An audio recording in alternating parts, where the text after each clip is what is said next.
nabuong berte hangin sa taas ni Ye Qingyu at sa sobrang lakas na patakip si Ye Qingyu. At lumabas ang babae sa berte hangin at sabay sabi sa tingin ko dapat ay nahulaan mo ito. At ang sagot Ye Qingyu nahulaan ko ito. Ikaw ay isang pandagdag. Maari kitang bigyan ng nameplate. Magagamit mo ito sa pagpasok sa pampublikong aklatan ng mga mag-aaral sa ikalawa at ikatlong baitang at humiram ng mga libro ng martial arts doon. At pagkatapos niya bigyan si Ye Qingyu ng nameplate bigla na lang nawala. Ang kapangyarihan ng pagiging ma-freeze ang ulo ng Time and Space King ay talagang malalim, hindi mahuhulaan. Martial Arts Arena No. 7. Wenwan ang tagapagturo. Ang susunod kong gustong ituro ay ang snake shape technique sa gitna ng 8-shape God techniques. Panoorin muna ang aking demonstrasyon at pagkatapos ay dahan-dahang unawain ito. Naiintindihan mo ba? Naiintindihan. At sinimulan na niya ituro ang galaw ng snake shape at ang unang formula. Bumangon ang gintong ahas. At namangha ang mga nakakita. At ang pangalawang anyo ay lumipad na parang ahas at lumakad sa fog. At ang ikatlong anyo, ang may sungay na ahas ay tumutugon sa buntot. At ang pang-apat na estilo, Black Snake Rock. At naglabas ng mensahe ang ikalimang anyo ng White Snake. Habang nag-iisayo ang mga estudyante ni Wenwan tinitignan niya sila. May biglang nakakuha sa atensyon ni Wenwan. Dahil ginawa ni Ye Qingyu ang Mortal Martial Arts at nagulat si Wenwan.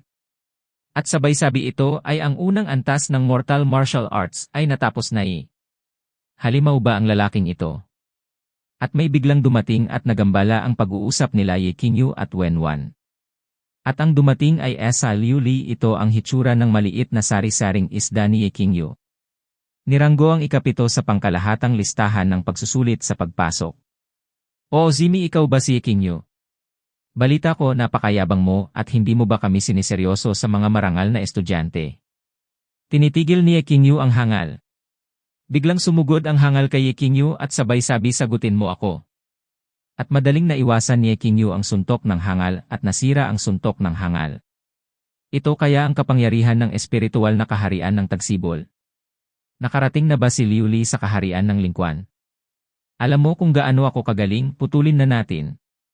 At nagsalita si Wenwan, ikaw Liu Li, sinaktan mo ang ilang tao sa nakalipas na 2 araw. Gusto mo bang gawin itong muli ngayon? At nagdailan ang hangal na si Liu Li, Wen, ano ang sinasabi mo? Sa mga klase ng martial arts, hindi hinihikayat ang mga mag-aaral, pareho ba silang eksklusibo? At napatitig si Ye Qingyu sa 2 hangal na Liu Ye at Liu Li, ang 2 taong ito hindi nagkataon na pareho silang may apelido na Liu. Siyempre pwede tayong mag-spar, pero sa liit mong katawan, natatakot akong hindi kita mapigilan at masuntok hanggang mamatay. Tawa ang mga hangal at sabay sabi ikaw. Binugbog ako hanggang mamatay. At naghanda ng isang atake ang hangal, sabay sabi naghahanap ka ng kamatayan. Madali ulit na iwasan ni Ye Qingyu ang pinakawalan na atake ng hangal. At sinugod ulit ng hangal si Ye Qingyu at matyaga naghinihintay si Ye Qingyu sa patamang suntok at nabigla ang hangal dahil madali lang iwasan ni Ye Qingyu ang kanyan atake. At nagpakawala ng maraming ataking ang hangal na si Lui Ye, madali lang naiwasan ni Ye Qingyu ang ataking. At namangha ang mga nakakita at sabay sabi ginagamit ni Ye Qingyu ang snake shape technique para umiwas. Lumalabas na ang basic body training postures ay talagang magagamit sa aktwal na labanan. At nasira ang pinaglalabanan nila sahig at nagulat ang dalawa. Nainis si Liu Ye dahil hindi niya natamaan si Ye Qingyu. At napasabi si Ye Qingyu nang ang lalaking ito ay malinaw na may nakamamatay na pag-atake sa kanya. Marunong ka lang bang magtago, maliit na aring isda? At naghanda ng isang atake si Ye Qingyu. At nagkasalpugan ang 2 malakas nilang kamao at nabali ang buto ng kamay ni Lui Ye, sumigaw sa sobrang sakit at sumuka ng dugo at nahimatay. At lumapit ang hangal na si Lui Li sa tabi ni Lui Ye na bugbog sarado. At nagulat si Ye Qingyu dahil hindi nabali ang kanyang buto. Sa pinsalang ito, natatakot akong manatili ako sa kama. At napakabilis dumating ang paghihiganti. At kinabahan ang hangal na si Lui Li habang lumalapit si Ye Qingyu, sabay sabi mukhang hindi sapat ang aral na natutunan noong nakaraan. At takot na takot ang hangal habang lumalapit si Ye Qingyu at napasabi ang hangal, ikaw, anong ginagawa mo, wag kang lalapit. At hinawakan ni King Yu ang hangal sabay sabi nandito ako para makipag-usap sa iyo isa bumaba ka na. Pagkatapos sinabi ni King Yu tinuntok niya ng malakas ang hangal at napalipad ng sobrang lakas. At makikita ang hangal na nakahiga na nawalang ngipin at bugbog sirado at napanganga ang mga nakakita. Sino pa sa inyo ang gustong sumunod sa dalawang ito? Hindi kaming mga kalaban mo. At pinaalis ni King Yu ang mga hangal at mabilis tumakbo ang mga hangal sa sobrang takot. At matagal ko nang ayaw sa mga maharlikang iyon, King Yu Master Store paano mo nagawa ang suntok na iyon? Okay, tapos na ang klase ngayon. Ikaw boy, sumama ka sa akin. At nagulat si King Yu ako. Medyo mabigat ang iyong pinagdaanan. Bagamat karapat-dapat na turuan ng leksyon si Liu Li, siya ay isang tunay na maharlika at hindi susuko. Pinilit niya ako. Baliw na aso ang lalaking yon, hindi naman ako basta-basta makatatayo at bugbugin niya hanggang sa mamatay diba? Smooth tong good boy, tell me honestly, ang dami mong natutunan sa kanya? Kaya, siguro 77 o 88. Magsisimula na bukas ang first phase ng Freshman's Wilderness Training. Hahatiin ka sa iba't ibang grupo para sumailalim sa 5 araw na pagsubok sa ilang. Napakaganda ng tunog. Siyempre, napakatalino ng iyong ama.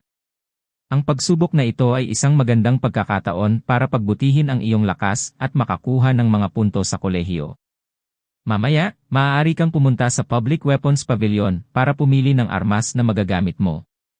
Babalik ako sa iyo pagkatapos mong pumili. Mabuti. Natatakot ako na maraming gustong makipag-deal sa iyo. Sino ang nagbigay sa iyo ng apelyido Yi? Kung hindi handa si Ying, pupuntahan ako ni Linzai. Bakit mo ako tinutulungan ng ganito? Ang labanan upang ipagtanggol ang lungsod ang iyong nanay Wen at ako ang mga ngasiwa sa mga klasiko at babangon ang mga balikat upang protektahan ang emperador. Professor Wen. Maaaring ito ay... At umalis na si MR Wen sabay-sabi tawagin mo na lang akong Lao Wen mula ngayon. Sa gabi, pampublikong libreng sandata pavilion armas pavilion pampublikong libreng armas, at sa silid ng armas makikita sa loob sa silid ng armas ng matigang naghahanap at sinubukan niya ang isa armas, at yung nasiwas niya ito ay makapal ang likod na chopping knife, 60 libra. Ito ay masyadong magaan. At sinubukan niya ulit ang isang armas, at ang hinog na tansong pampapantay ng kilay na stick, 100 kilo. Subukan niya ang iba't ibang armas, at kung hindi ito gumana, gamitin lamang itong 6 na talim na parisukat na martilyo, 6 na panig na higanteng martilyo, 320 kilo.